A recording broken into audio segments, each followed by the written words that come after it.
இன்று நாம் காண இருப்பது திரு அண்ணாமலையார் திருக்கோவில் திருவண்ணாமலை பற்றி.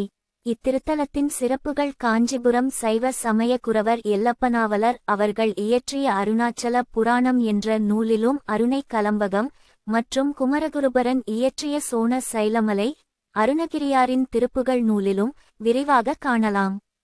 படைக்கும் கடவுளாகிய பிரம்மாவும் காக்கும் கடவுளாகிய திருமாலும் இருவருமே யார் பெரியவர்கள் என்று தமக்குள் சர்ச்சை ஏற்பட்டு சிவபெருமானிடம் சென்று தம்மில் யார் பெரியவர் என கேட்க, சிவபெருமான் தனது அடியை அல்லது முடியை உங்களில் யார் கண்டு வருகிறீர்களோ அவர் தான் பெரியவர் எனக் கூற, திருமால் வராக அவதாரம் எடுத்து அடியை காண பூமியை குடைந்து சென்றார்.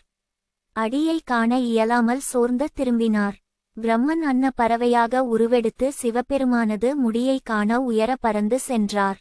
முடியை காண இயலாமல் தயங்கி பறக்கும்போது சிவன் தலை முடியில் இருந்து தாழம்பூ கீழே இறங்கி வந்ததைக் கண்டு, அதனிடம் சிவன் முடியை காண எவ்வளவு தொலைவு உள்ளது என்று கேட்க, தாழம்பூ தான் சிவனாரின் சடையில் இருந்து நழுவி 40,000 ஆண்டுகளாக கீழ்நோக்கி வந்து கொண்டு இருக்கிறேன் என்று கூற, பிரம்மன் முடியை காணும் முயற்சியை விடுத்து தாழம்பூவிடம் ஒரு போய் சொல்லும்படி கூறினார்.